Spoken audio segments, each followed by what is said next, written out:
All right, well, I think we gave folks enough time to work their way through the building and find this room, so I think we might have a few folks jump in. I'm Jake Clark with Great Falls Development Alliance. Thank you all for coming. Let me give you a little bit of a primer for what we're doing today. We've got Nathan Bilyeu here, who is bond counsel. I'll let him describe his expertise because I don't quite understand it, but he's a bond expert that I was referred to meet with earlier this year to talk through what other communities are doing to increase their housing stock and what are they doing from land uses, bonding tools, what tools are being used elsewhere in the state that we might have access to, that we might throw on the table and maybe people don't know about it. I didn't know enough about it, and as I'm working with developers and working with projects, became pretty clear that there's a lot I don't know and a lot we need to have a greater knowledge of in our community as we look to tackle the challenges of adding more housing that we have in front of us. And so GFDA has got a whole team of folks who are working to help grow and diversify our economy.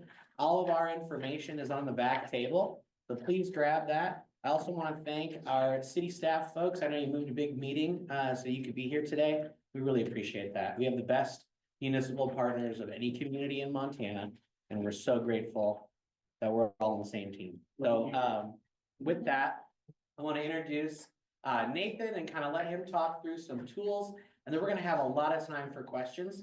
So take notes, buckle up, and here we go. Nathan, it's yours. Yep, thank you, Jake.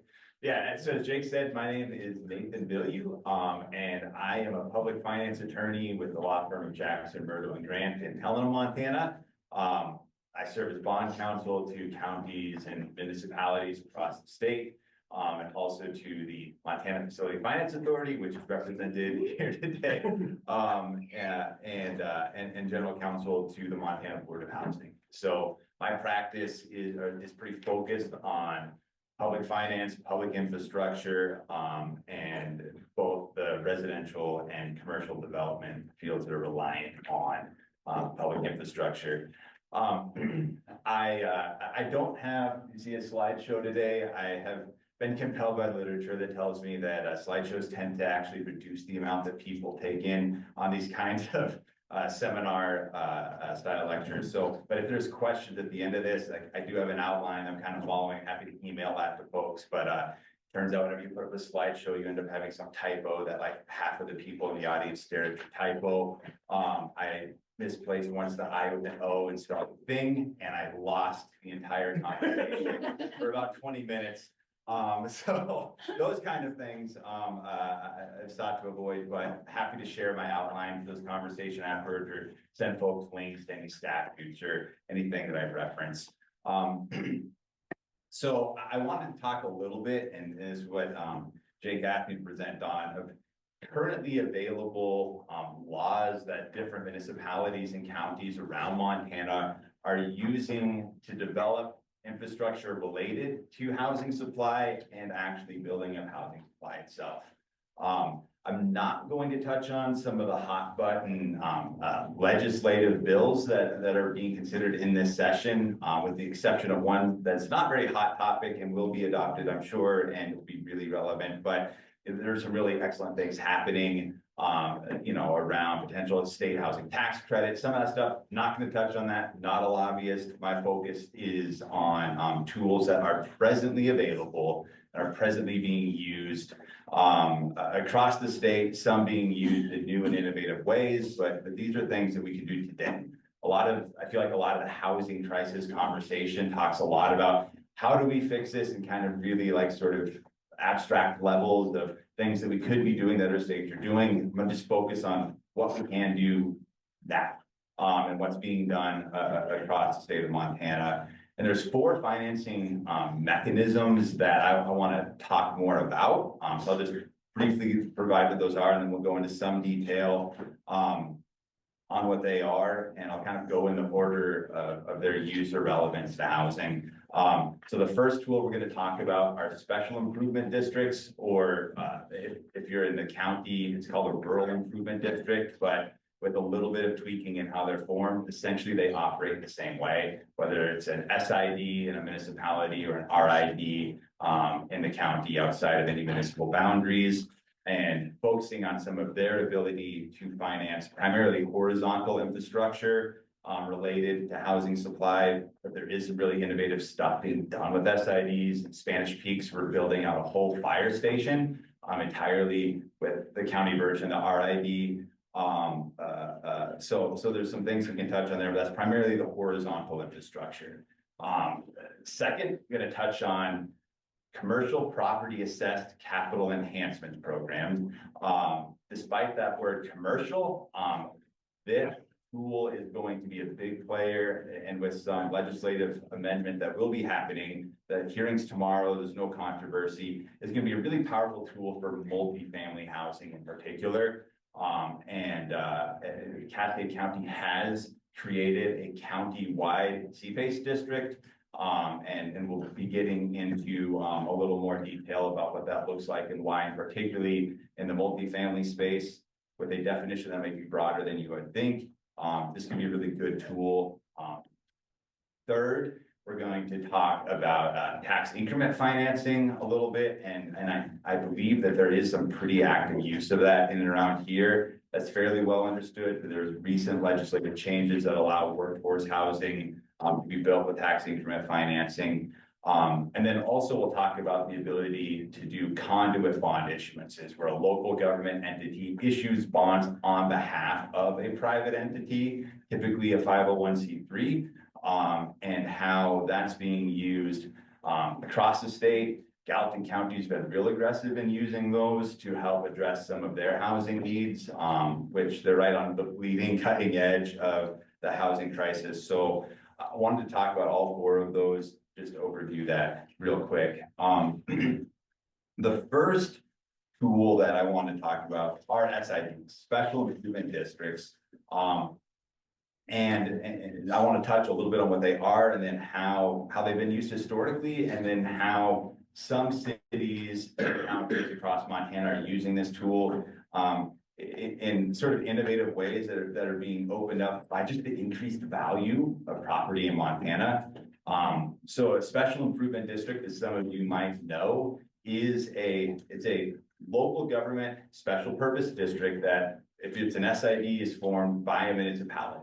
When you're forming up an SID, what you do is you look at a specific improvement that's going to be constructed. So is it going to be sewer lines, water lines, roads, bridges, stormwater, a lot of these different horizontal sort of infrastructure that you think about if you're approving a subdivision. You're going to put 200, housing units in that area. You got to put water, you got to put roads, you got to put sewer. An SID can be used to build out that kind of infrastructure. The way that infrastructure is financed is with a special assessment that is levied along with taxes on the benefited parcels only in the district. Now, a city, say it's Great Falls or whoever's issuing it, they would be the one that would sponsor the financing, but this is not a debt instrument that in any way pledges the general faith and credit of the municipality or the county. There's a couple of benefits to that for the municipal purposes. Is it's not something that it doesn't count against the municipal debt cap. Municipalities and counties have limits on the amount of debt that they can issue. So an SID doesn't count against your total statutory cap. Those would be when you hear about general obligation bonds, GO bonds count against your statutory debt cap. But these special assessment bonds don't count against your debt cap. If a municipality is going to go out and do its own bond issuance at some point, the performance of an SID doesn't affect the credit rating of a municipality because it's a separate security. So the ability of specific SIDs to repay their indebtedness doesn't reflect on the ability of the creditworthiness of Miles City or Baker, Thompson Falls, or whatever town is issuing these bonds. And the revenue stream, this from the city's perspective, this is not something like whether it's roads or sidewalks, it has to be worked into the city's general fund. So I see this come up a lot, and when you have a municipality or county is looking at subdivision review and approval, you're talking about adding in a significant number of housing units. The question then becomes, okay, how are we gonna fund and maintain the infrastructure, just the road? I mean, you're putting 200 new houses in here, people are gonna, this road that used to have just, 20 residences adjacent to it, now is gonna get, 10x the amount of road traffic over it. What's the impact gonna be? How are we gonna maintain that? How are we going to beef it out, build it up? This is a way that you can finance those costs without having to essentially carve out a portion of a city's general fund in order to do that, or whatever fund they already have set aside for roads and streets. So there's some benefits for the municipality to use one of these special improvement districts. You can see, again, places like Gallatin County have put approval of a district like this as a prerequisite, usually to subdivision approval, because you can build out not just the initial infrastructure, but you can work in maintenance assessments. So say there's a debt issue that's going to happen up front to build out the infrastructure. You can also have an annual maintenance assessment that comes in to say build up for chip sealing 8 years down the road, or for just, improvements on the lines in the ground. You can work with your engineering consultant and kind of put together maybe a list of short-lived assets that might go out in the next 10 to 15 years. That can be worked into the assessment. It's something that a local government entity can know will be planned for, and they don't have to work into their actual budget.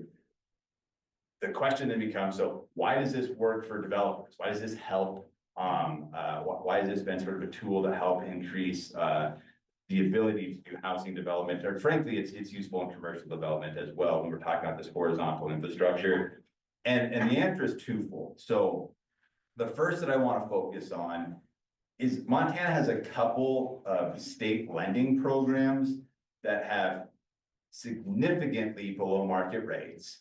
And we'll get into those details in a little bit. And even some grant/loan forgiveness on projects that are attached to them, but they're only available to local government entities. So if a private developer is doing, a housing project and they want to go get access to this financing, even if it's in the public benefit, even if the municipality or county really want to see this happen and see this new housing development come in, they don't qualify simply by not being a public entity. However, if they were going to finance that, they'd just go get their standard commercial financing, maybe avail themselves of some of the other tools that we're going to talk about in a minute. But there's a couple of state programs. One is the Montana State Revolving Fund Loan Program, which can finance water, sewer, stormwater, that kind of horizontal infrastructure, the service lines and transmission mains and that you would need in a residential housing development. For if you have an established area that's sort of being redeveloped, you can use SRF programs, 2.5% interest, 30-year term, obviously a great program. If it's new development, the Montana Coal Severance Tax Loan Program is available to fund out new development. A kind of local example of how that's being really well used is over in Fort Benton. Some of you are probably aware of the industrial park on the east side of Fort Benton.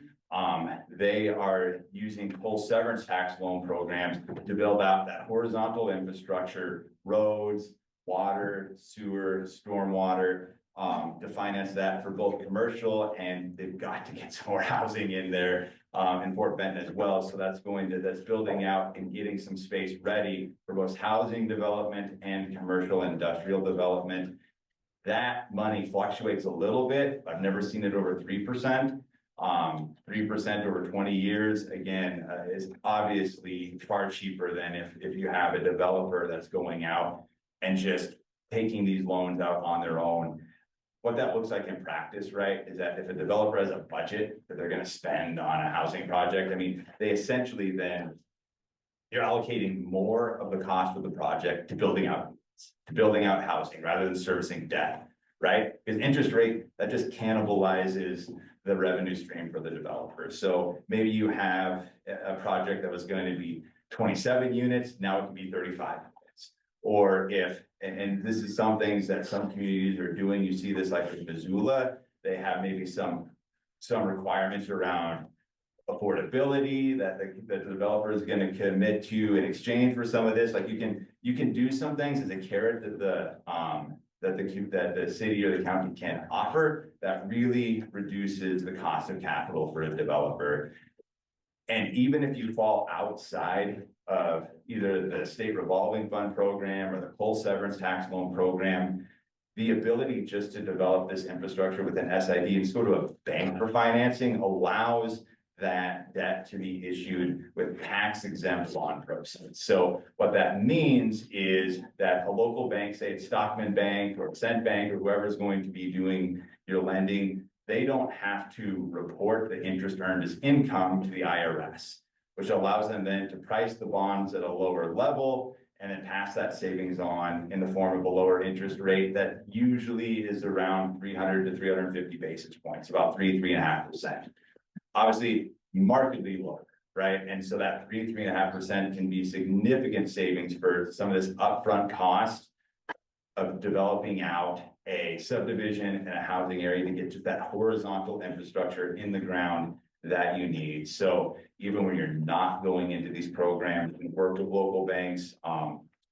In Baker just last year, we did almost half of the town of Baker with an SID that Stockman Bank bought, built out some roads and some infrastructure. That's the goal then is to bring in, they talk to developers about just what they have, the housing crisis in Montana is everywhere, all the way out to Baker, all across the state. And they have empty lots. They're trying to figure out like how to get people to build residences on these lots. And they talked to folks, they said potholes on the road, like no one wants, it's just, it doesn't look good. It's not, there's horizontal impediments. If we came in, these roads are trash, the stormwater it'd be a lot of upfront money for us to build housing here. So the town of Baker used an SID, they built out a whole new road infrastructure, and now they're in the process of working with some of these developers actually building out more housing there in Baker. So just some of those initial impediments, those upfront costs, some of the surprisingly expensive portions of buying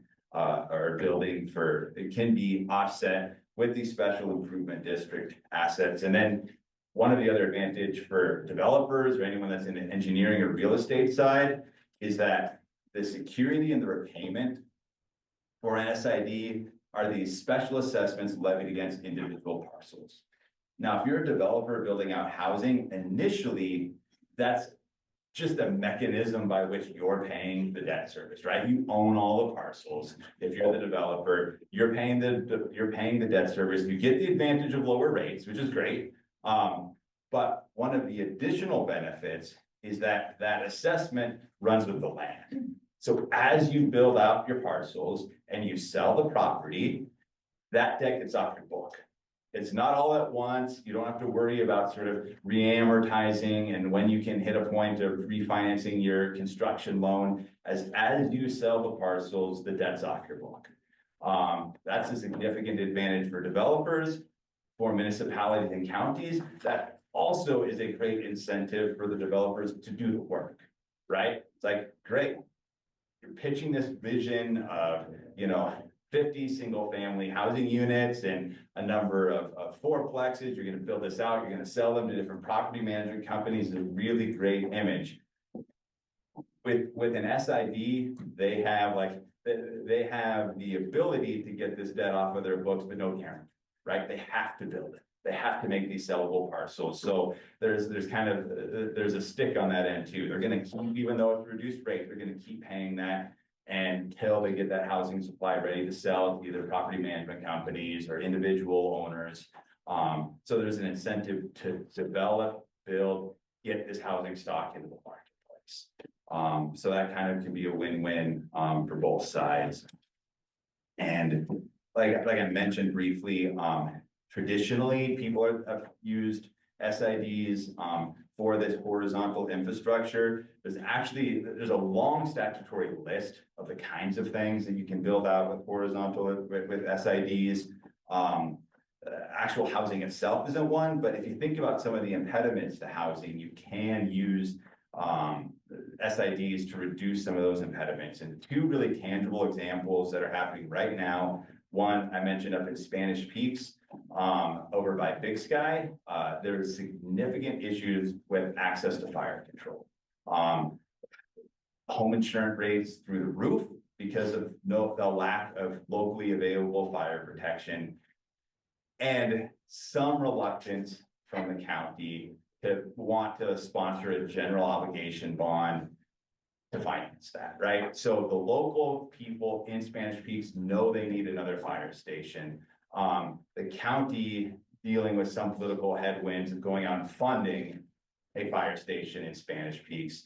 So what they have done is created a rural improvement district. Again, it's effectively the same thing, and included all of the properties to be in the service area as benefited properties, and went and essentially just went out and did like the average cost of a $19 million new fire station in Spanish Peaks levied about these different properties. What does that break down to annually? Again, they don't get full severance tax, they don't get SRF, it's just being sold to banks.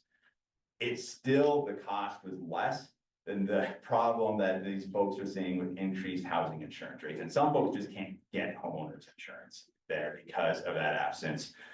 So that, it's actually a joint Gallatin County, Madison County RID. They created it together. Those bonds will be going out to market here in a couple of months, building out a fire station. And one of the key reasons that was important, one of the big developers behind it, is a developer trying to build out workforce housing for the folks that work at these resorts.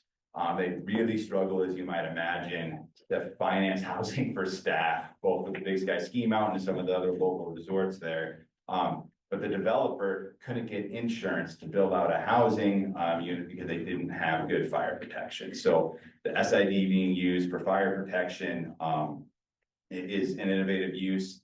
The town of Three Forks, Miles City, and Hill County are all right now working on, and Three Forks already created their SID for flood mitigation and to fund levee, for a new levee construction. Again, same thing with homeowners insurance. When they did the math just in Three Forks, like the average, there's new flood maps that are coming out. The average increase is going to be about $900 for an average home in Three Forks if things were just left undone.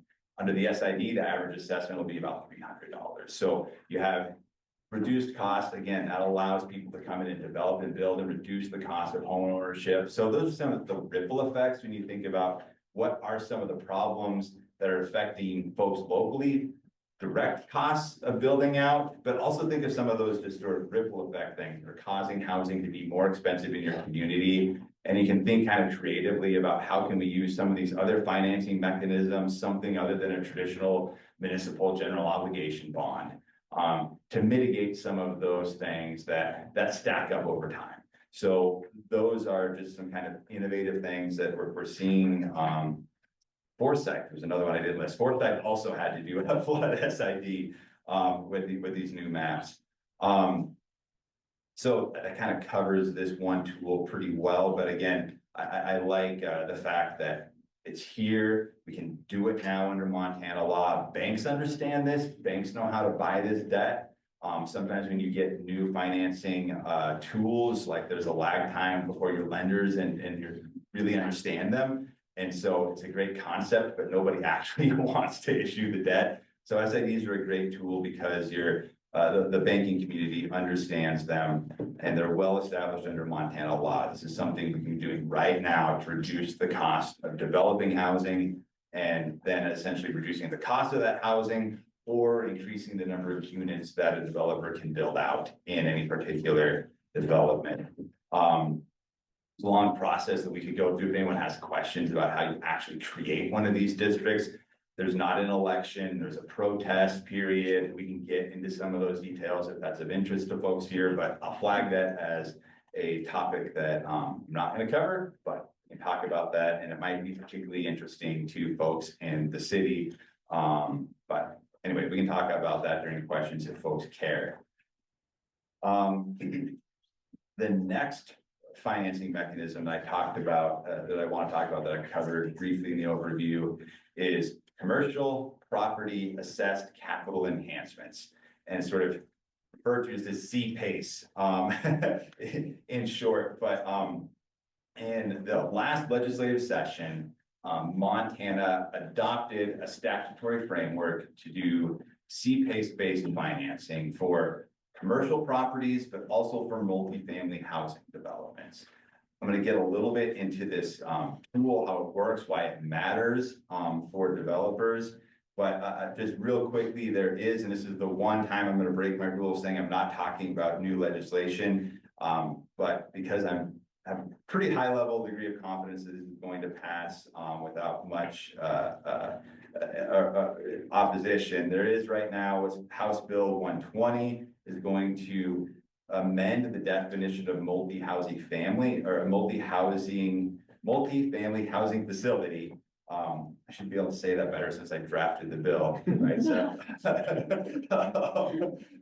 for CPACE, and I'll read that real quick, just so folks know what we're talking about when we say multifamily for purposes of CPACE. So the first hearing on this bill is tomorrow, should be adopted and effective here within the next couple of months. Under the new bill, multifamily housing facility means a property with at least 5 units that are primarily intended for residential use, each with a full bathroom and a complete kitchen. The units may be rental units or owner-occupied units. Units may be attached, detached, semi-detached, or row houses. So oftentimes when people are thinking about multifamily housing, they're thinking of renter occupied units and thinking about apartment, right? So this certainly encompasses those kinds of projects. Certainly that is part of the solution to housing supply in Montana. But again, this definition will go broader than that. It'll go broader to owner occupied units and will go to detached and row houses, sort of a little more latitude for how to build out a multi-family housing facility.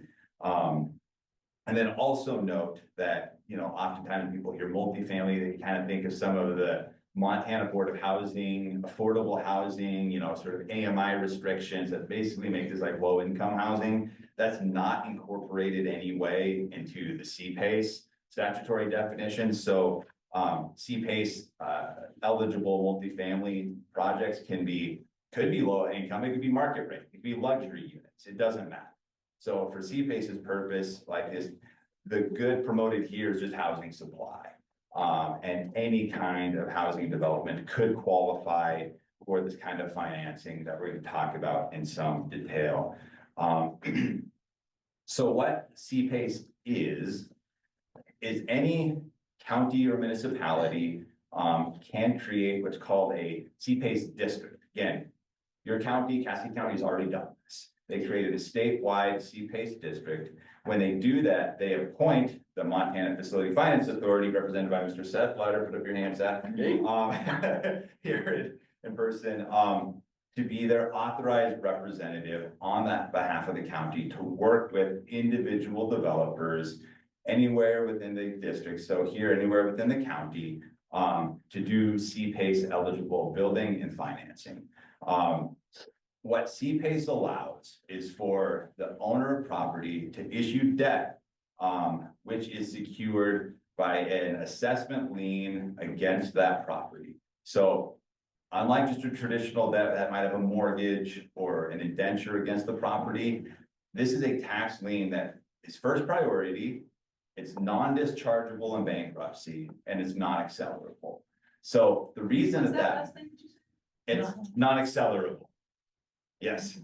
So, and what that, if there's some sort of default, right, under a mortgage, you could accelerate all of the principal, have it due now, and then you go through and foreclose on the property. So, a CPACE lien is the key thing. The key reason that this matters, as we'll talk about in a minute for financing, is that it's non-dischargeable in bankruptcy. So if a bank is looking to finance a housing development, what this allows them to do is underwrite the creditworthiness of the real property itself. They don't have to worry about, is the developer, I mean, they care to some degree about whether the developer is going to go bankrupt, but if the developer goes bankrupt when they still own the property, say the housing development has just started out and your 20% developer goes under, the debt is not going to be discharged. It's going to continue to run with the land. And so then a bank just has to underwrite and say, what's the value of this property? as long as, like, is it worth enough that someone will buy it and pay the back taxes on it? And if the answer to that is yes, then you make the loan. And so then there's not a question of, and it's especially helpful for, say, new developers that maybe don't have a credit history. And a bank can just come in, look at the property itself, look at the plans for development. You can monitor the draws, right, as they already do with a construction loan, to make sure that you're never out farther than the actual cost. Like, if you're 70% built out, you got 70% drawn on your loan. But that allows them to be super secure. So they're looking at just the property, not the borrower. And what that looks like in practice is that the national average right now for how much what you save if you can do C-PACE lending versus just a general commercial loan is about 2%. So if you're doing $20 million housing development, right, like that 2% makes a huge difference. And again, there's not a requirement, like this could be any kind of multifamily housing property. So you're going to build that, if you're going to own it, if it's, especially if it's going to be renter occupied, if the developer's going to own that property for any extended period of time, like that 2% really matters. But regardless, even if they're not, the developer has to recapture their borrowing costs when they sell property. The lack of a need to recapture that cost. And again, this is kind of like the special assessment, that debt service runs with the land. So it's priced into the actual purchase of the property. It's lower cost of interest. Developer can get it off his book if they're planning to sell to a property management company or to individual owners, and they have that lower cost if they keep it. But we've done a couple of properties. When I say that it's like 2% less than commercial loans, new developers, especially if you're like, say, rehabilitating, say there's like an old abandoned building downtown, like say it's the old soldier building in Billings, Montana, right downtown. And say you have a developer wants to go and you can do some commercial, but you also want to put some housing maybe on the second level, put 4 or 5 condo units up on the second level. We worked on a project in downtown Billings to repurpose and reuse this abandoned old building. And the mezzanine financing quote that developer was getting was around 16%. Yeah. It was just a no-go. Could not finance this with just presently available private equity. But when C-PACE was adopted, then that developer is able to come to the Montana Facility Finance Authority after Yellowstone County had created district, work with some lenders that understand C-PACE financing, and they got that debt at 8%. So it's half. I mean, it was the difference between that abandoned, non-used building with asbestos and all of those sorts of things in downtown Billings, continuing to sit there and now being revitalized, refurbished, reused again. And it could be commercial, it could be all residential, it could be a blend, which is, as you all know, in cities that have sort of are a little ahead of Montana, places like Denver, Seattle, some of these places have had to deal with housing crises maybe 15, 20 years before we had to deal with them. You see a lot of that blended kind of development, right? Like first floor commercial, second, third floor residential spaces. That's very likely to be happening more and more in our downtowns in Montana, especially for some of those downtown buildings that we're just trying to figure out a use for, right? So C-PACE can be a really great tool for building out the some of that multifamily housing and using promoting infill potentially. There's a question as to what costs qualify if you're doing, and if you're a developer looking at using C-PACE financing. C-PACE itself can be used to cover any what's called an energy conservation measure, but any portion of the build out that affects the energy usage of the facility. So I had one of the folks over at MFFA looked up, again, national average on a multifamily housing development, on average about how much of that cost qualifies for C-PACE, and it's about 60%. So give or take a little bit, but once you start talking like insulation, roofs, anything that affects water usage, it ends up being about 60% of the cost. So it's not 100% of the cost, but if you're a developer and say you're doing a $15 million development and you can drop your cost of borrowing 2% on 60% of that, it's a big difference. And in states that have adopted CPACE, we're really seeing, a lot of folks being able to use this. And I think with our expanded definition, our initial definition of the statute was a little bit narrower under multifamily. And as we had a couple of projects potentially come in that we looked at, and they're obviously great multifamily projects that didn't match our statutory definition of a multifamily unit, we identified a need to expand that definition. And again, that's HB 120, seems to have bipartisan support, gubernatorial support. There doesn't seem to be any opposition to this. As far as the local government sort of burden of any CPACE district, and so if we look locally here, Cascade County's created the district. Anytime that a project is done that will be using CPACE financing, the Montana Facility Finance Authority will be the one that's actually working together, figuring out what does that assessment lien amount need to be, working out an amortization schedule, and then they provide it right to the county assessor's office. The county assessor then collects those assessments with any other, state and local taxes. And then, as you know, the county then, will send up to the city's funds, to the schools funds. And in this case, they would send to the Montana Facility Finance Authority any CPACE related assessments. The Montana Facility Finance Authority makes sure the debt service is actually covered on those loans. So it's especially when the district is created at the county level, as you guys have here. From the municipal perspective, there's really no burden at all. In some communities in Montana, these have been created at the municipal level. And if anyone's developing, say, outside of Cascade County, you might want to look to see, do we have a district created? Is it created at the county or the city level? And again, MFA is a good contact point for that. But here, you've got the district. They've worked hard with the county folks here in Cascade County to where they know how to do this. They know how this system is going to work. So as you have developers looking at doing that kind of development here locally, really great tool. I think it's one of those things that really going to matter for making multifamily pencil. And again, just maybe even at the level of more units. If you have any further questions, ask Seth. They have a really helpful website called lastbestpace.com. You can remember that really easily. One of the other tools that we're starting to see used more and more in this housing space, it's not traditionally been used in this, is the conduit bond mechanism. Municipalities and counties have the ability under state law to issue bonds on behalf of a private borrower. And these bonds are called private limited obligation conduit private activity bonds, but that's kind of a long way of saying essentially you issue these bonds on behalf of a private entity that at the date of closing, that private entity receives all of the proceeds and assumes all of the obligations.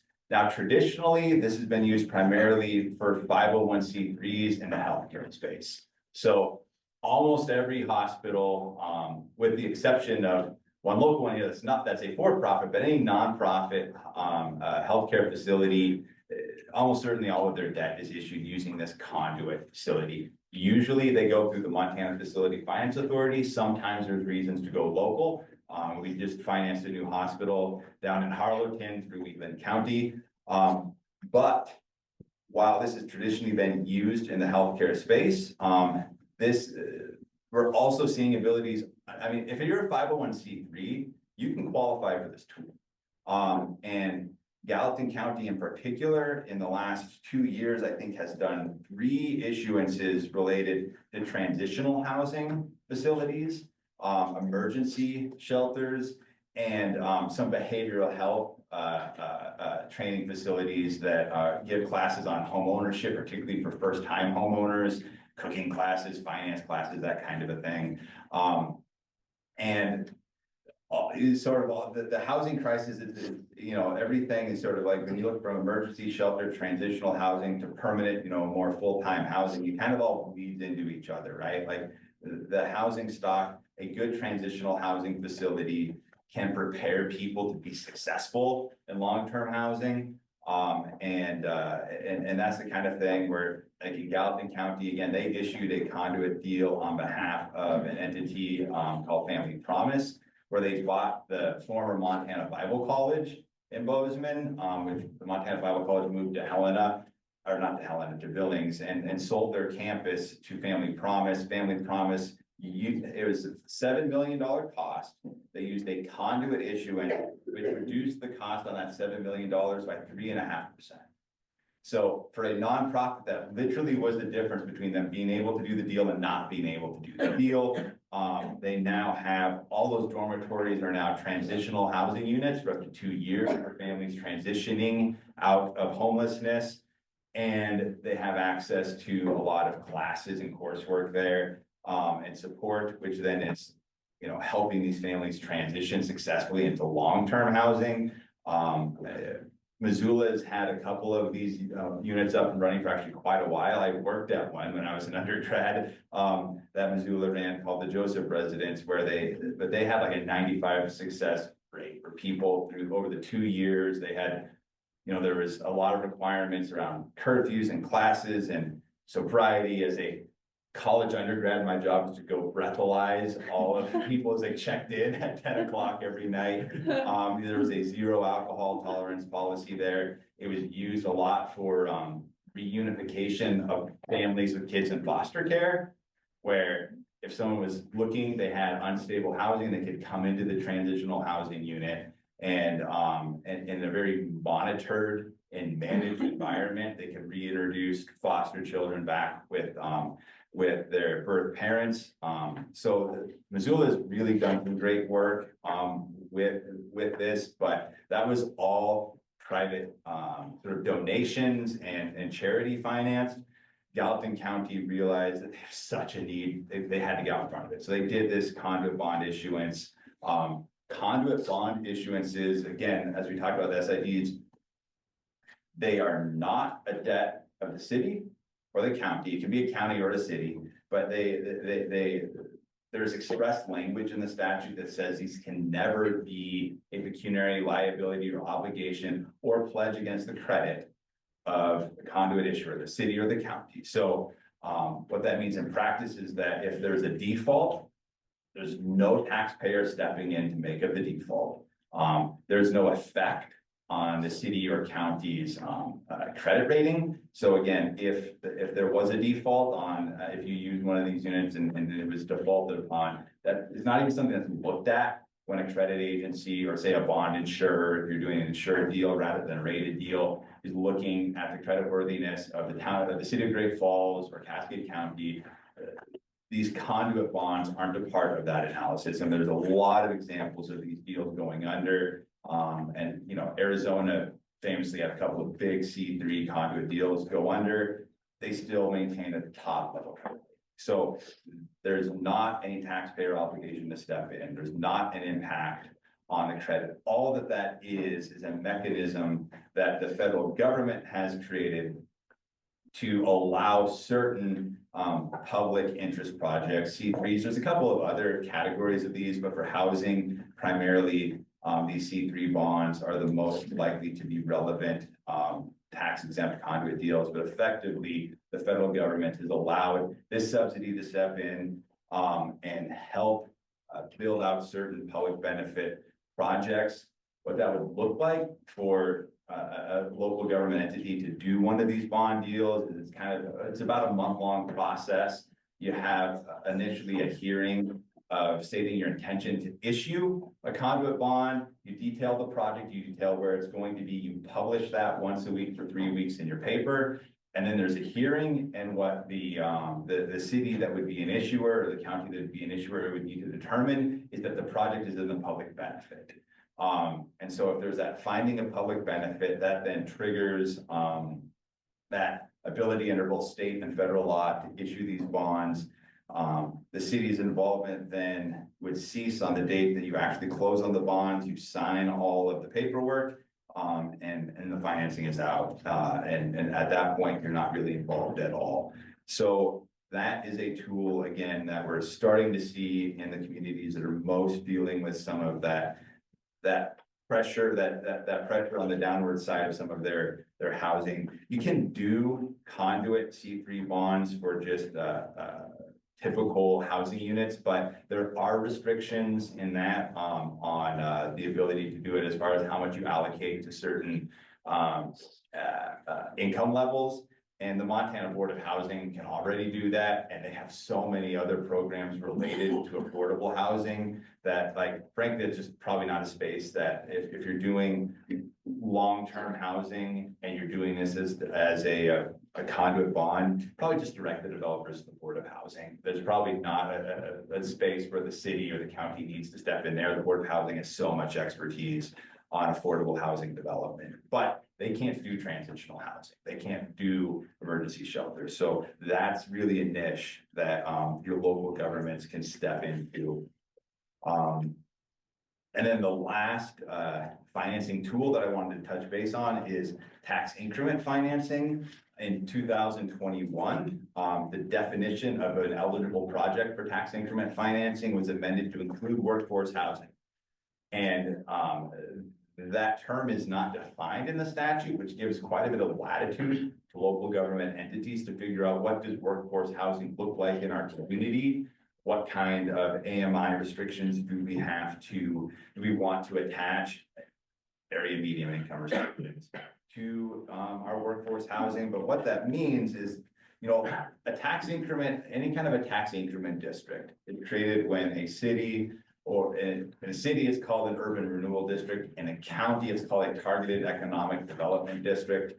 When you identify an area, say we'll look at Fort Benton, we'll look at that east side of Fort Benton where they created a tax increment financing district and are building out some manufacturing and hopefully some housing in that area. But you look at an area that's underdeveloped and you identify a plan for how you could develop it in a way that would be beneficial to your local community.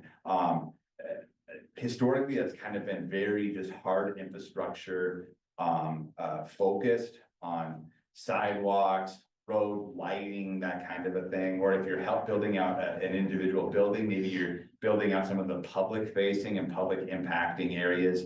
But with the definition of an eligible project now defined to be workforce housing, you can build the whole housing development. You can build the individual houses with tax increment monies. And what that means is in any particular area that you create a tax increment district in, as the incremental value increases in that area, the property taxes that come in are then, instead of going into the general fund, they go off into this little side account that they can be used to finance projects in that area. There's some limitations on how long those can last and what they can be used for, but it is, you know, a great tool for workforce housing that can be used under Montana law. And there's some kind of ways to blend some of this that I'm seeing communities start to look at doing.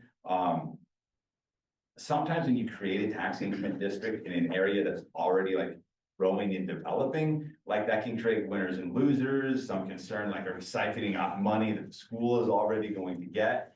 But if you can target a district to maybe a very small part of town, a couple of blocks, and that's maybe undeveloped, no real prospect that that's going to be generating tax increment that anybody's going to be getting, you can maybe use an SID, use a capital and use your CPACE program to start a project, and you can have a development agreement between the city, between the developers, and say, look, we'll help you guys start this and build out this workforce housing build out, and we're pledging to you that if you can do this and you can generate increment, we are pledging that increment will be used to issue bonds that will refinance all of your construction debt.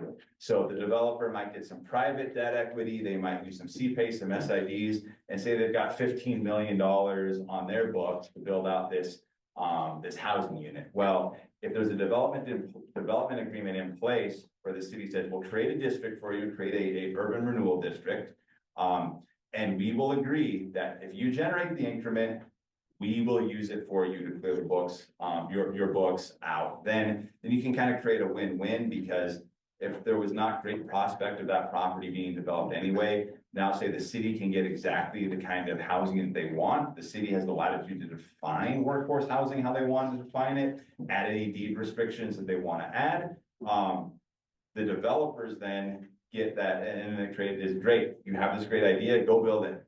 We'll help you maybe with some of these other tools to have low financing, but ultimately we'll take some or all of that off your books if you deliver on the thing you say you're going to do. And if they don't, then the requirement is never triggered, the tax increment is never generated, and that debt remains on their books. So it kind of is this carrot for development.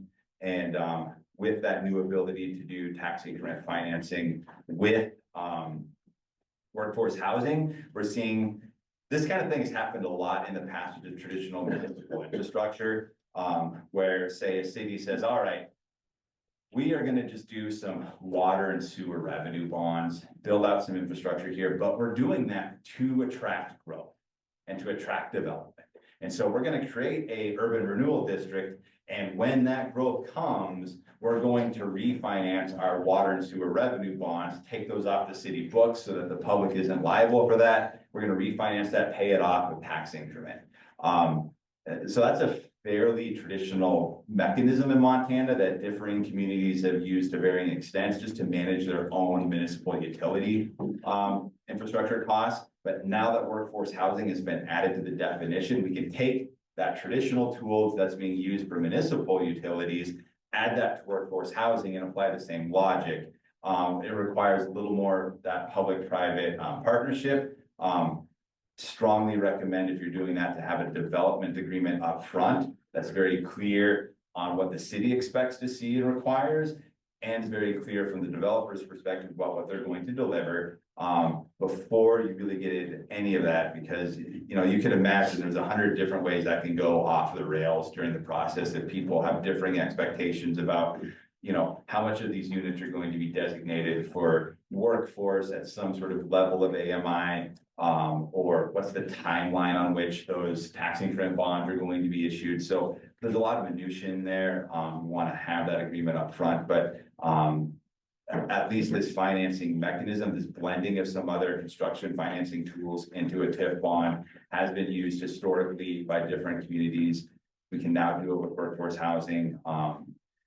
And a couple of Missoula is looking at that right now. Actually, Broadwater County is doing some really creative and fun things right by, I don't know if folks know where Wheat, Montana is, right in that area to build out some a number, hundreds of owner occupied residences and using tax increment financing as one of the mechanisms to do that. So there's really some great options as well with that new financing tool.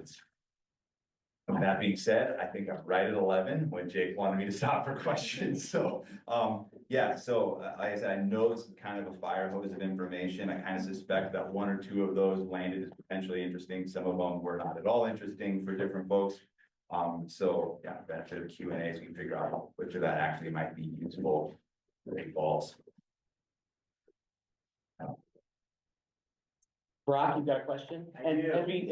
if this is a TFR Q&A time, we have some folks online, so we might field some from there as well. With our owl, we're recording this, and so we'll repeat questions so that they're recorded for our recording. And if we're all talking at the same time, the owl can't hear any of us. So as we're doing Q&As, if we could just try to keep the conversation a little more ordered, that'd be really helpful. But Brock, why don't you go first?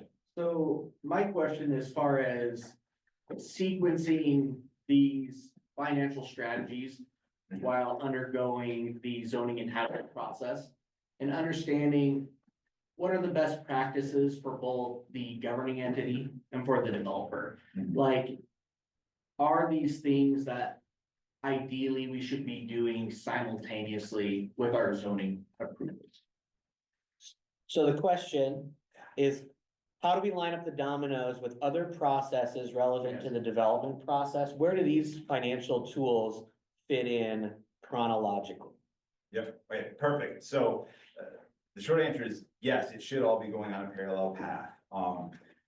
you know, some communities, Gallatin County has sort of mandated some of this go along with the subdivision review approval, and zoning process.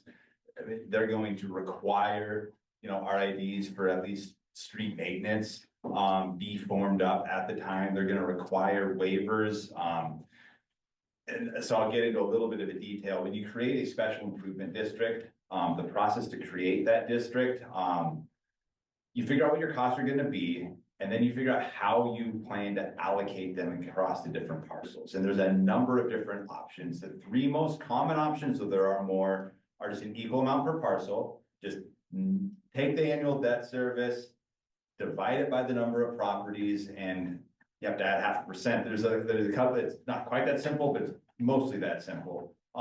Figure out then, okay, here's what everybody's going to pay.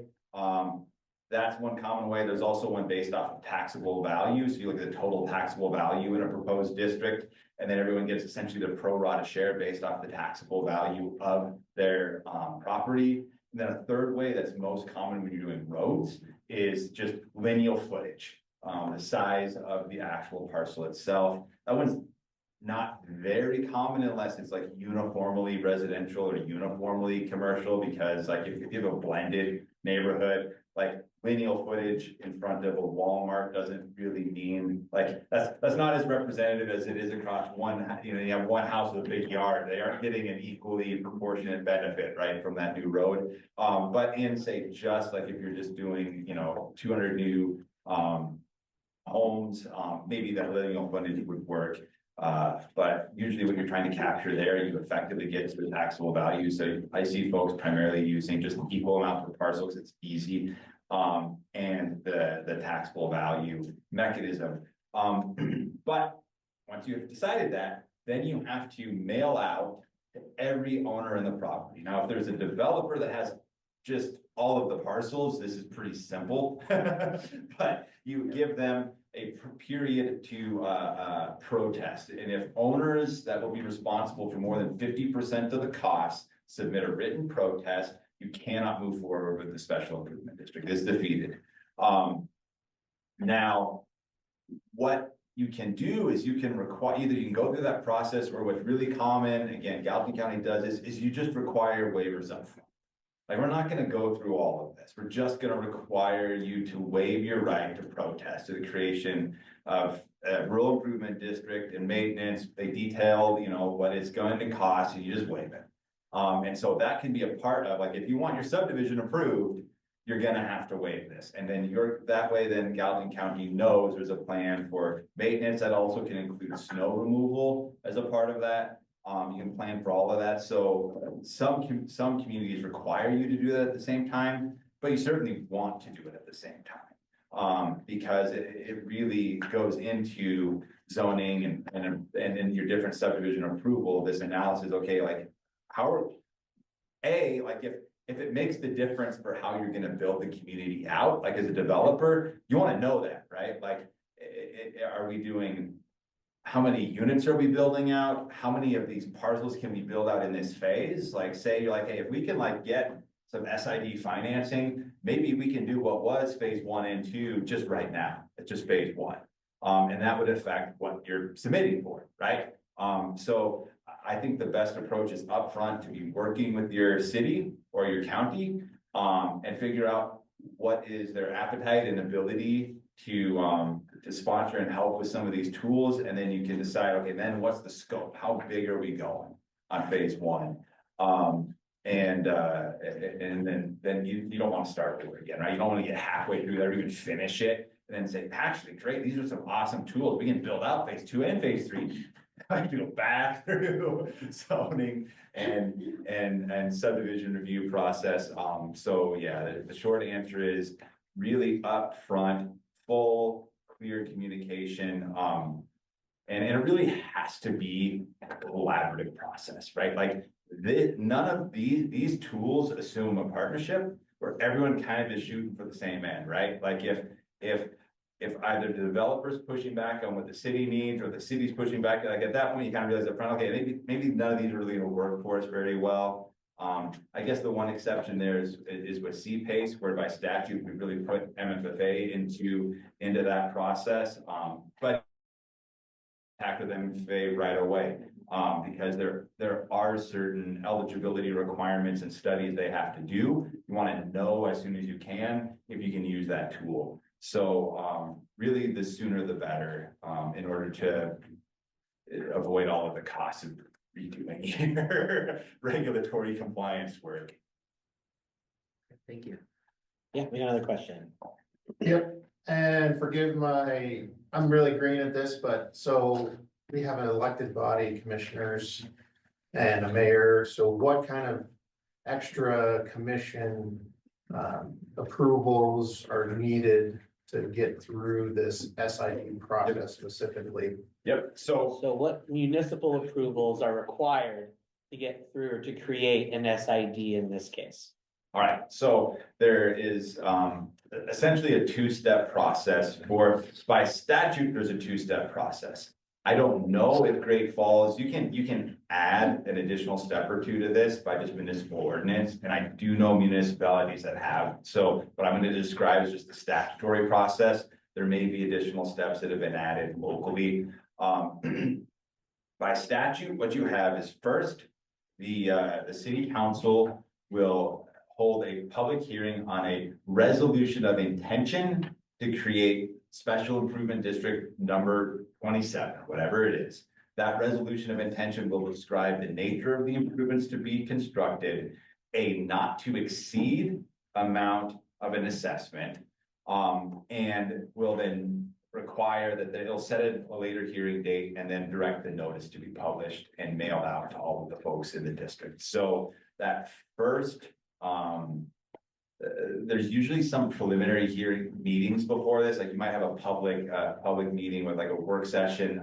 If your city commission has, regular work session times, usually you don't want the first time that the folks voting on this, that the first time they're hearing about it to be at that actual meeting where they're considering the resolution of intention. You might initially work with the public works department or a finance department, kind of get a plan together, but you probably want to have one or two just informational work sessions with your city council where you can answer any questions that they might have about how does this work? What is our staff burdened by this? Is there any taxpayer exposure? You don't want to be answering those questions on the date that you're passing that resolution of intention, because it might take some time. You might need to do a follow-up. Say, yeah, I'll get back to you. I don't actually know the answer. We'll figure that out. So I would say, you start sometime in advance with those conversations, and then, but by statute, you have a resolution of intention that is adopted that sets a hearing date, directs notice. Again, that lists a not to exceed amount of this assessment, and setting that amount can be a little bit of an art, right? Like you, if you don't know how bids are going to come in, bids might come in high. You want to have a reasonable contingency. However, if you set that number too high, maybe some property owners that would not have protested will protest, right? And worst case scenario, you come back and redo this process if bids come in really high, but you pass a resolution of intention, you have the hearing, and then at the hearing itself, any written comments submitted are reviewed, any public comments that are given can be considered, though they don't count towards this 50% protest, it has to be in writing. And then at that point, the city commission will vote on the creation of SID number 27, and adopt the resolution doing that. And frankly, after that, it's really just the finance team and the developers that will actually work through structuring that SID. City's bond council will work on, and underwriters will work on structuring any debt issuance. But those are two statutorily required public meetings with votes from the commission, and that's about a 30-day process. You said two, but I just heard the The resolution. resolution of intent, and after the rate hearing, they have to pass the resolution creating the SID. Resolution creating the SID. Yep. Yes, on with it. Hi, Jolene's got a Jolene question. with Great Falls Development Alliance. Thank you for coming over for this. I have two questions relating to using SID in industrial areas. The first of which, is could we use an SID for infrastructure? Like, say we need to pull an electric line to an industrial area and build a transformer. Are those types of costs included, could be included in SID? And then my follow-up to that is, can you overlap SID and TIF? So the questions are, I'm terrible at this. can we use these tools to create infrastructure such as transmission lines and transformers for industrially zoned projects? And to what extent can we use these tools together? All right, so I'll take your first question first. So I can send you after this, there's a statutory list that is an exclusive but long list of the kind of infrastructure. Some of the, I'm trying to recall, in Fort Benton, we built out a lot of that industrial park in part with SIDs, because to get your second point, we did do it with SIDs and then we refinanced it with TIF money. So overlying them worked really great. I can't remember if we brought in the wire there. So off the top of my head, I don't recall if the electrical lines qualify. There's a list that we just go through, we look at it. But so it might be in there, it might not, I'm not sure. But it really works well for a new industrial park. Like to the extent you guys haven't been there, again, a number of communities have used this. I use Fort Benton because it's local. If you look at what's going on in just that east side of Fort Benton, it's really cool. What they've been able to develop, some of their new manufacturing, the new manufacturing plants are coming in. Hopefully hospital being built right in that area, some new housing. But what they did was stagger SIDs and revenue bonds to kind of do the initial push to get some of that infrastructure in the ground. And then as the increment has grown, we've been issuing a series of bonds, right? So you do one bond issue and then you can get rid of and reduce, you know, their stormwater SID. So now that those funds coming in are, you know, you no longer have to have that assessment. Yeah, essentially it's a mechanism to subsidize the interest rate on construction financing, right? And solve this difficulty with tax increment financing of new development, meaning we're going to create increment, but we haven't done it yet. And if you're a bank, there's a security problem there, because the bank's saying, wonderful, we're really glad that you expect to have tax increments to pay us back with. You don't have it. So how do we get repaid? Now, you can, and I've seen this, you can have a developer essentially pledge to cover any shortfall and to cover the debt service until the increment grows. But as soon as you have private use, which you're likely going to have in any tax increment development, and private security, meaning a private entity is paying all or some of the debt service, you lose the ability to do the bonds as tax exempt. And you can still do them as taxable, and I have seen that, but it's, again, you're losing about 3 to 3.5% interest savings. So if there's a way to avoid that, and to make, and essentially develop that revenue with some kind of public revenue for the construction financing, like an SID, and then not even close on the tax increment bond until the increment's been created and is coming in annually, so the bank feels secure.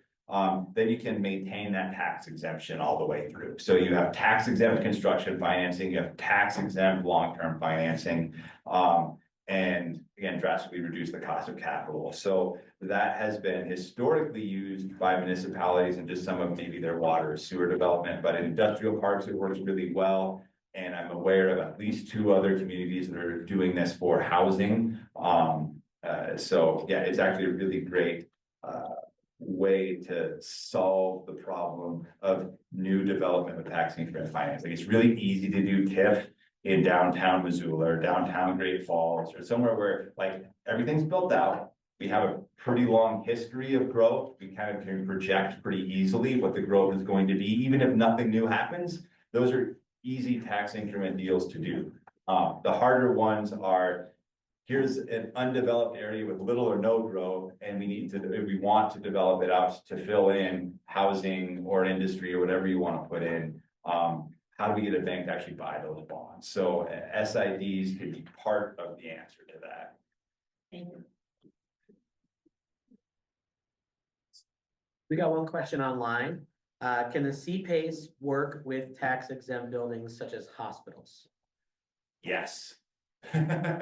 Is the short answer to that is yes. So hospitals would probably satisfy the commercial side of it. Essentially, the thing that you cannot do. You cannot do what's referred to as R-PACE, residential property assessed capital enhancements. Many states have R-PACE. Individual who owns their own house goes out and uses this assessment-based financing to improve their own house. You cannot do that in Montana. And there's a reason for that, as you could imagine, because these debts are non-dischargeable in bankruptcy. You can kind of get essentially, you can get individuals who aren't super sophisticated about what they're signing up for a non-dischargeable debt, can be taken advantage of. And that has happened in other places where, you know, essentially you have a contractor and you have a financing institution. They show up at grandma's house and they say, hey, you look like you could really need a new roof. You know, I bet you're losing a lot of energy out with all that terrible insulation. How about you sign right here? We'll finance it for you really cheap. We'll get it put on. And grandma thinks, great. It turns out that the energy efficiency savings you know, from the loss of heat through the roof don't even come close to covering the debt service on this new loan. Grandma goes bankrupt, except she can't discharge this debt. It sticks.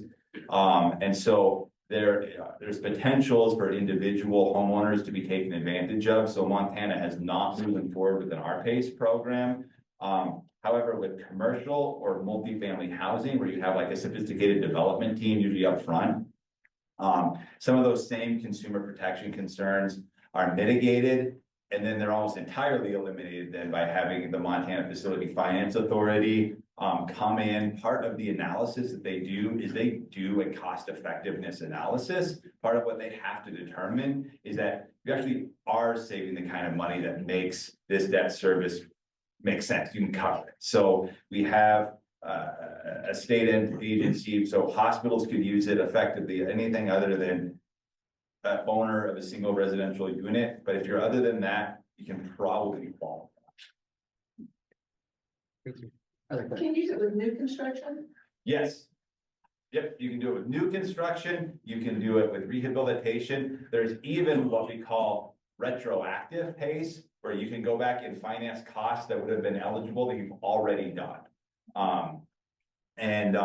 The analysis of what qualifies under that and how much you can qualify for can get a little complicated. Again, MFFA is a really great team that walks through just some of those numbers that can figure out like how much costs, like if you've already built out a new construction, say you just built out, you know, a 40 unit apartment building, and you completed 2 years ago, you might be able to qualify to refinance some of that. So anyway, you can talk to the SEP, but new rehabilitation either way, should be a pretty, I'm pretty excited with this, especially this new definition on the ability for this to help make, especially like that, just that standard market rate housing. You know, there's a lot of programs out there, though, in my opinion, there maybe not as much as there could be. There are things out there for affordable housing, multifamily, but for market rate, just really not a lot out there. And it's still really hard to build it,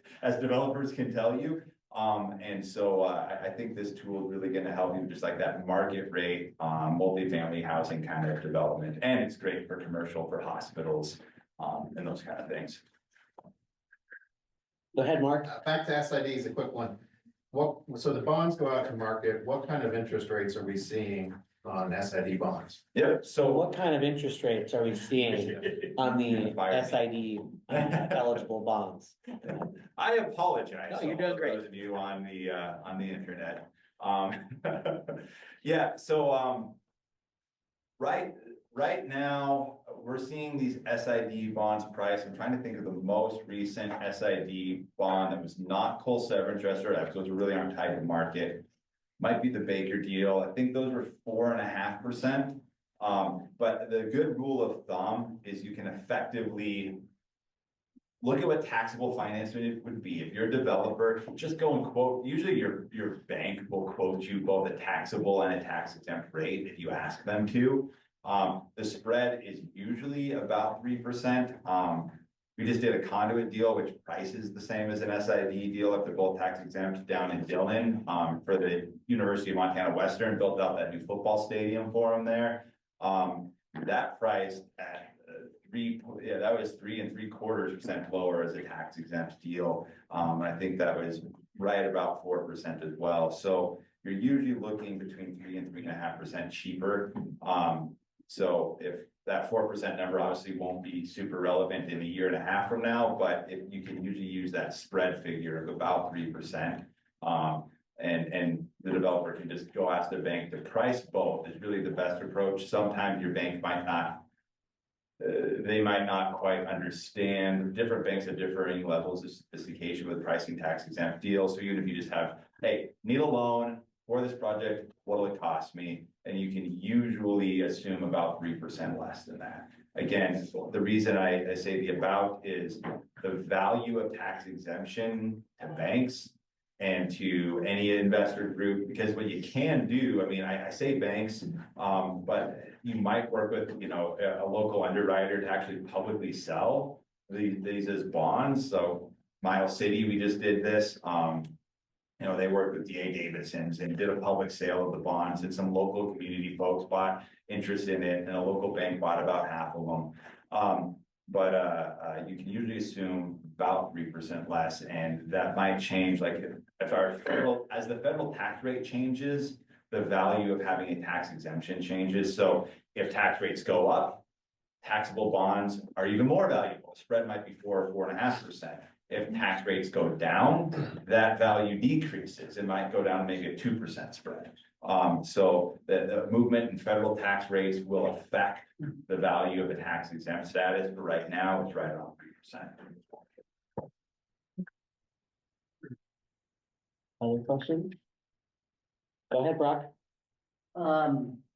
What is the most common for an SID, a special improvement district? Life of the actual district? And I feel bad for Jake because he's gonna have to repeat all this. Is it initially for like the first life cycle of infrastructure? So let's say I do an SID for the road. Is it common that the SID sunsets once all of that money is captured for the initial build out of the road? Or can I have the SID live forever to not only pay us back for the road, but for the maintenance of that road forever? So the question is, how long is the typical lifespan of an SID? Is it just for the initial expenses up front for the project, or is there an opportunity to maintain an SID in perpetuity for maintenance? All right, yeah, so I think through the best, the answer is a little bit complicated. So when you create a special improvement district, if you're going to finance maintenance, you technically create a special improvement and maintenance district. And the process is the same. Your council for, you know, the bond council will have to structure the language a little bit differently. The improvement district part of that cannot exceed, so the federal test, if you're issuing tax exempt debt, is that the term of the bonds of the debt indebtedness cannot exceed 120% of the useful life of the improvement. So if we're doing streets, we're usually looking more at 10 or 15 years. If we're doing water transmission lines, we can go up to 30 years. By statute, an SID is going to go out to 30 years. Some of the federal tax requirements might make that much shorter, but you can burn off. I mean, the district cannot exist more than 30 years. So that's like an outside limit. But if you could do a street maintenance district with an improvement assessment and a maintenance assessment, with the improvement assessment burning off at say 10 years or 15 years, your engineering consultants would tell you what the estimated useful life of the improvement is. Again, roads are going to be way less than sewer main, but you can figure that out, and then your debt service and then the assessment for the improvement have to mirror those, and then that the improvement portion of this district will burn off. But that maintenance assessment, that can continue until you hit that 30-year window, then it's all bad. You gotta do it again, and there's those maintenance assessments, I've seen those be structured a couple of different ways. But you can either look at like annual maintenance, or again, you can foresee in 8 years, we're gonna do a chip seal. So right away, we're gonna start an assessment for maintenance in addition to improvements to build up the cash that we need to do a chip seal. Or we're doing out some drinking water improvements, and we've had our engineers can put together a short-lived asset schedule. So you say, which assets, which pumps are gonna go out while our debt's still, right? Like, we don't want to have a situation where we financed, some sewer improvements to this housing subdivision, but say you need a lift pump or something in there to get the wastewater out because the way gravity works, maybe you can't do it as straight gravity, and that's gonna have to be replaced in 10 years. Well, then your engineer can put together that schedule, you can figure out when are we gonna need to replace that, and you can create a separate maintenance assessment. So the short answer is there's a statutory limit at 30 years, but many improvements can't go out that far just because of the tax restrictions on it.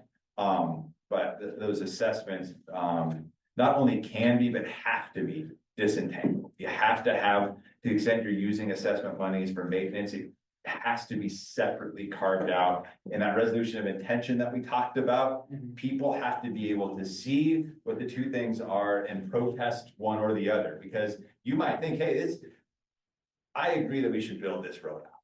It makes a lot of sense. This cost seems reasonable. I see I'll be paying $200 a year on my taxes. Again, if you're the developer and you have all of this, is maybe less relevant. You might have a couple of folks that are owning, but you have to be able to see, okay, here's how much we're paying for the improvement, and separately, here's how much we're paying for maintenance. That way the city commissioners can see, they can ask questions, they can say, hey, we get that you need to do this, but boy, it seems like, and this is something, this does come up, especially in communities that require a maintenance district in order to make subdivision approval. They might just say, like, we don't think that your maintenance budget is nearly enough.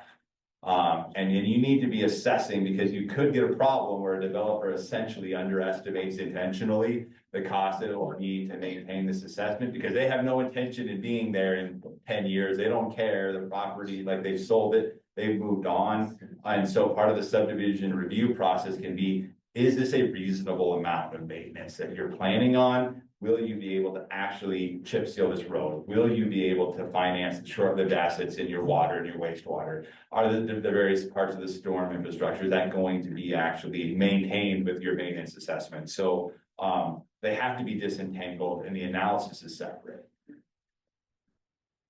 Got another one from our folks online. If an SID is used, how is risk addressed if the development falls apart partway through? Yep. Great question. So there is a mechanism in state law, and I'm going to say that this mechanism exists so that I can say I'm not seeing anybody really use this much anymore. There's a mechanism where a municipality can create a revolving fund that secures SIDs. There's a separate process to get that tag on. A municipality could choose to guarantee a special improvement district. They don't have to do either of those, and less am I even seeing it happen. And the reason is because, again, in a different context, there was a real possibility in Montana that you would have property, the market value of which is less than the tax lien against the property. People walk away from it. And if that's a risk, the bank doesn't want to buy an SID bond, or an investor doesn't want to buy an SID bond. If there's a risk that the assessment exceeds the value of the property, people will just walk away from it. Less and less in Montana is that becoming a problem. Again, we're at the point now where SIDs are being sold in eastern Montana with some vacant lots, and the market value is still high enough that banks are saying, I don't need any kind of an additional guarantee. And what I'm seeing more and more from municipalities and from counties is say, look, we'll do this for you, but we're not going to guarantee. Like, we're not giving any kind of a guarantee. We're not doing a revolving fund pledge. If you can go sell these bonds, with an SID and convince the bank or the coal severance tax loan program or your bond investors and buyers, if you can convince them there's sufficient value in these properties that they're secured enough with just the tax lien, just a special assessment on their property, great, happy to help you. We'll help you get this access to cheaper financing. If you can go sell these bonds, we're not gonna guarantee it, and we're not gonna put any kind of revolving fund pledge in place. And I have not seen one of those deals where they couldn't sell the bonds. So in theory, and there's, I know that these linger, there are stories from decades past in Montana where municipalities did get hit for SIDs. But in those cases, they had some form of a pledge or a guarantee that they added on top. And in a different environmental context where you kind of needed that, but essentially the cities have a lot of latitude. You can add lots of security in addition to an SID, but you don't have to. And I think it makes a lot of sense more and more now, to the extent a municipality is, there's this private-public sort of partnership of shifting that risk burden onto developers, because the city doesn't want to own that property. The city doesn't want to develop and build out a house. So you don't want the risk. You don't want a risk for if the developer doesn't actually deliver on the promise. You don't want any kind of situation where the city is stuck, holding the property, making the debt whole, trying to move it, trying to sell it when maybe it's partially built and underwater. I'm frankly just not seeing many municipalities or counties willing to do that, but they don't have to, and you can still bring a lot of value added to your development team just by being willing to issue and create a special improvement district with no security guarantees at all from the municipality. Question that I have, so if I buy a house in a subdivision that was created using the SID tool, and I have my individual assessment using whichever method to create that that was used, can I prepay that assessment individually for my property?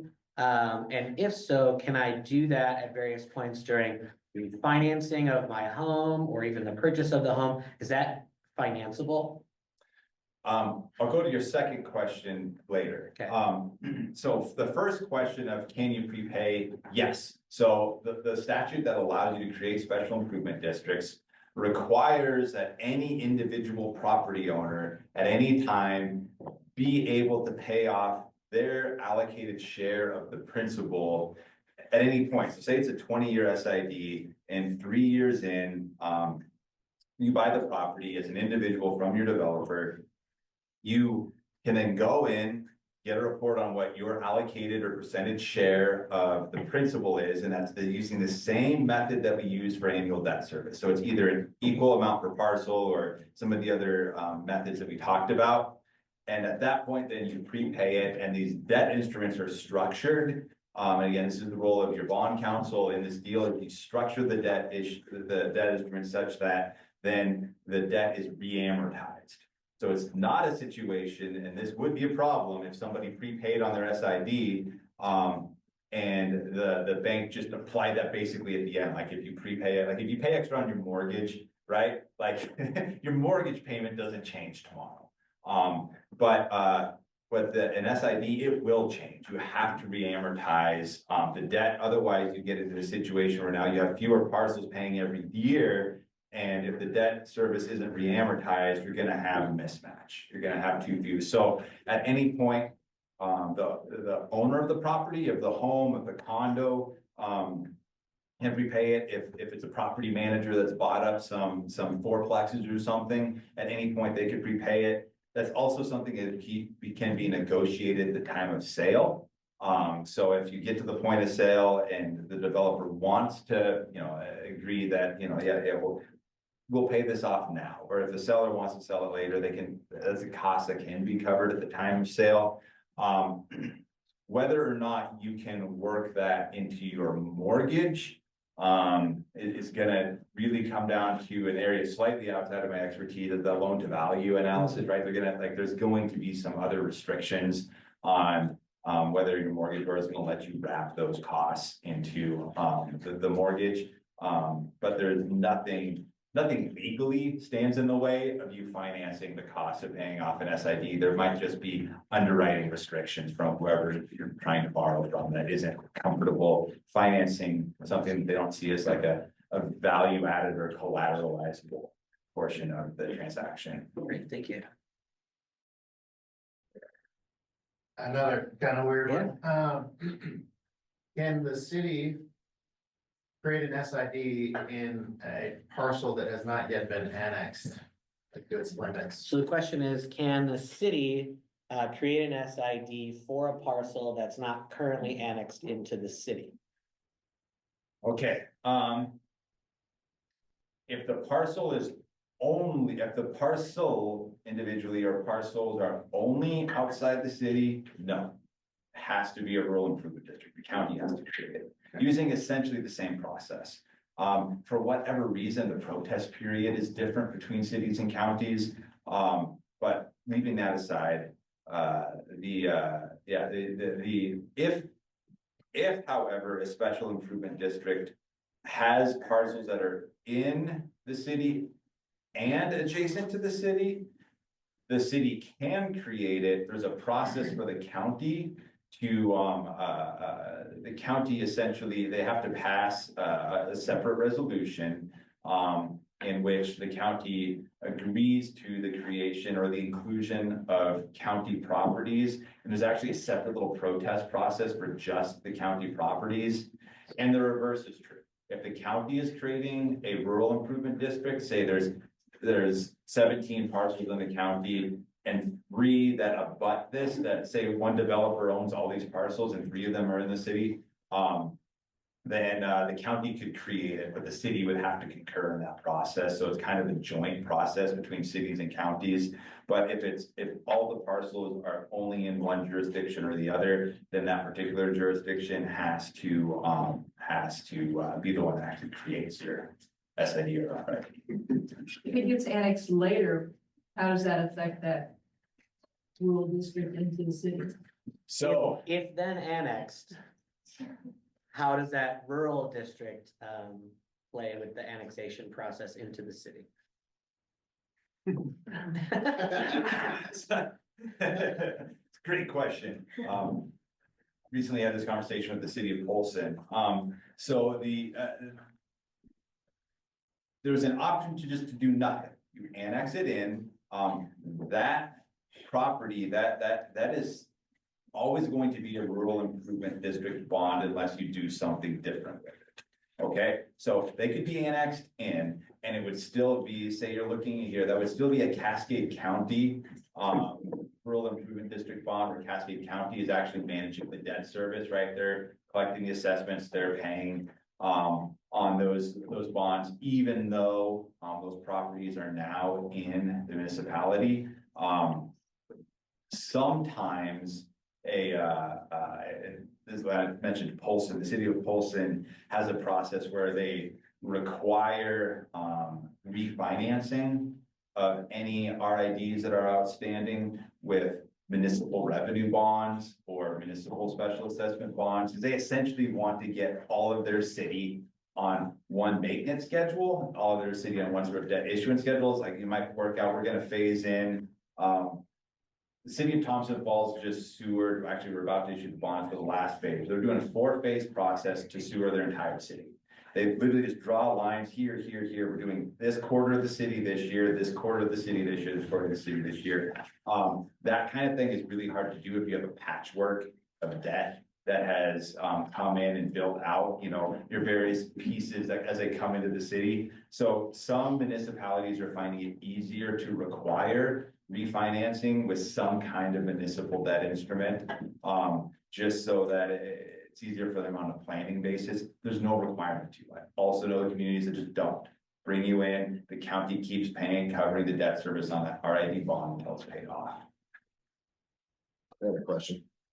How does that work for annexation agreements? Obviously, a piece of tract of land that is incorporated, but it's surrounded by city, where an annexation agreement has been put in place, but for that to take place, where does that apply? Yep, so usually the way, if the city is going to require a refinancing, then they would usually in that annexation requirement include a waiver of any right to protest it, right? So if the city wants to issue their own SID debt, to refinance the rural improvement debt, or if they want to do some kind of revenue bond, effectively, they say you come in, but part of, I mean, among the other things, like when you trade an annexation district, right, like by statute, I think the cap on an annexation district is 10 years. You can kind of phase in some of the municipal levies and some of these different municipal assessments. Usually in that agreement, you would have, to the extent you're going to be refinancing any of that, the properties coming in have to agree to waive any right to protest and any municipal issuance of debt to do that refinancing. If essentially just gonna leave it be, it's gonna continue to be the county's responsibility to make the debt service. You usually would note that in an annexation agreement, there's really nothing you need to agree to, you're not changing the status quo. Question I have, Nathan, can you speak to the administrative burden on municipalities that are making use of this tool as in your experience? Yep. So there's usually an accounting software the municipalities might use, whether it's Black Mountain or whatever sort of software that you're going to use. In the software, like whatever, they just have like assessment districts, right? You have the ability to identify various assessment districts, like a line item in there. You work out what your payment schedules are going to be, and then you just add them. And so in my experience, counties or municipalities, they have the latitude actually to charge a fee for any additional costs incurred, and that can be worked into the assessment. I have seen multiple counties and municipalities drop the fee. So it just hasn't turned out to be all that burdensome because you're already running these assessment or reports, right? You're adding in, you're doing maybe you have you have a lighting district and you have maybe a parks district and some of these other sort of special assessment districts that you might have. And you add is just another line item in there, another district or that you're collecting assessments for. These programs are pretty sophisticated to the extent that we've actually done this some with CPACE, helped communities like connect them with the Department of Revenue and give them some initial instructions on how you set these up. But like I said, I've seen a couple of communities up front say, well, we think this could be a lot of work. We're going to build in a fee to cover all of our overhead. And then over time, just kind of drop it. It just hasn't turned out to be that much for them. You can do the reverse of that. I've not seen this happen, but conceptually you could, you do one, you create a special improvement district. And then you just kind of see, man, this is more work than we thought we were going to have. If we're going to approve any more of these, we're going to approve them subject to some kind of an annual service fee. So you can always do that if a county or a municipality found that this was just more than they thought it was going to be, is taking up a lot of staff time. It doesn't feel right to allocate, that much staff time to one specific project. Well, then you can add a fee to the next one. But I've not heard it be particularly difficult. Since CPACE also works with these assessments, that's a really recent example of some of these counties, municipalities saying, okay, how do we do this? How do we collect these assessments? If you're interested in the CPACE assessment is booked just like an SID assessment would be booked in your software. So it's a pretty straightforward process. Again, I'm not on the front lines of doing it, but the feedback hasn't come back to me that it's particularly onerous, and I've not seen anybody add fees. I've only seen communities drop them. So for what that's worth, Seth, I'm curious, have you heard, I know that you've been working with some communities and on the CPACE assessment and getting them some initial education from DOR and setup. Have you heard any feedback that this is particularly onerous on folks? No, not really. What we've been told is if you're using Black Mountain or Tyler Technologies, that it takes roughly like half an hour to an hour to create the assessment in the software itself. And there's only been one county that has changed their resolution to include fees. So most of them don't even include fees. Yeah. We're getting close to the end of our time. Does anybody else have a question for Nathan? Well, I really want to thank everybody for coming out and brainstorming with us and learning as we go. Really again to our city partners, especially for moving meetings for this, we really appreciate that. Obviously, we'll keep the conversation going. You all have my contact information, in our, team, flyer out back, and then also most of you have it anyway. And we'll send out, Nathan's outline and some contact information for follow-up and stuff like that. So thank you all for coming. Really appreciate it. Thank you, Nathan.